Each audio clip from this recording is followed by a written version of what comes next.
funny, this is the exact same shirt I wore for my caught stealing review, and I think I put on the same smile for the thumbnail. I didn't duplicate the image. I mean, I'm not one of those people who basically go, oh, and then basically put the movie poster there like a lot of our YouTubers do. Well, not with movies, basically with just any sort of thing, although I'm pretty sure Chris Stuckman does it.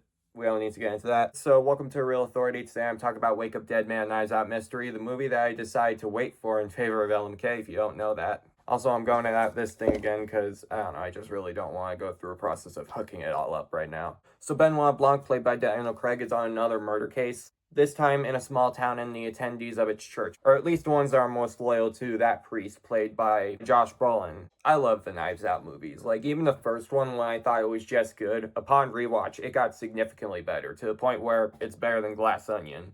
Although Glass Onion had a bit more of a fun vibe than Knives Out, although the mysteries, they're equally fun. So that was kind of the expectation with this one. I was expecting a fun mystery, a fun movie, and an absolutely awesome trilogy capper. It didn't matter if it was the weakest of the three, it would still be a great movie.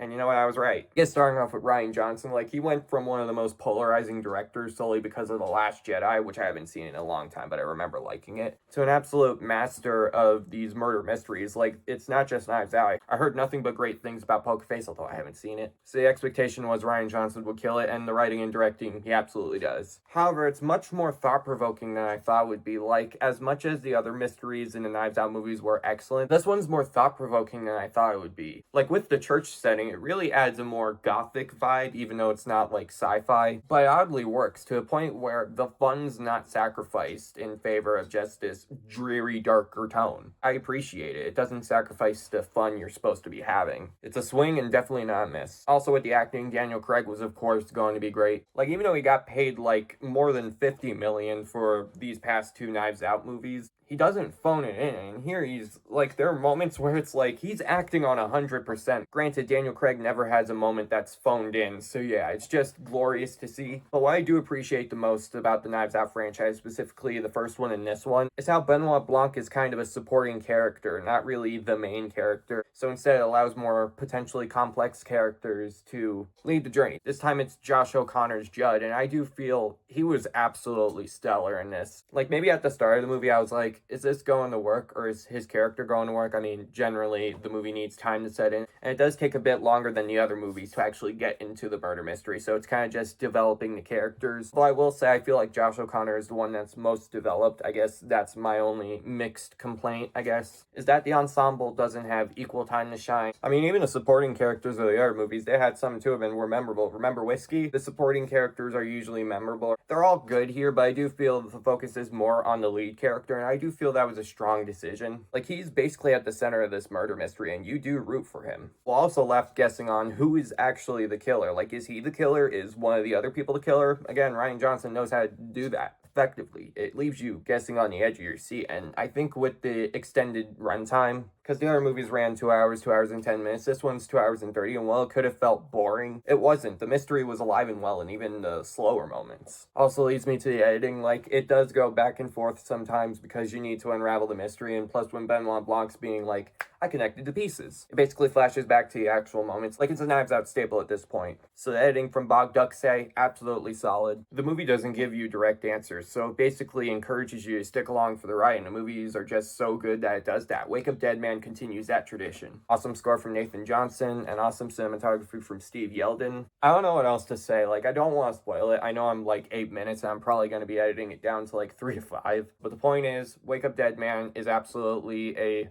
fantastic trilogy capper to the Knives Out franchise, for which I don't think spoiling it is the best decision. You really have to go into it as blind as possible in order to actually have a fun ride. It's definitely great, definitely should have been in more theaters than what Netflix usually allows. And yeah, another trilogy just got the perfect status. The Real Authority approves, 10 out of 10. Also, isn't it funny that Jeremy Renner had his own hot sauce and Glass Onion, and now he's actually starring in this trilogy capper, but he's not Jeremy Renner?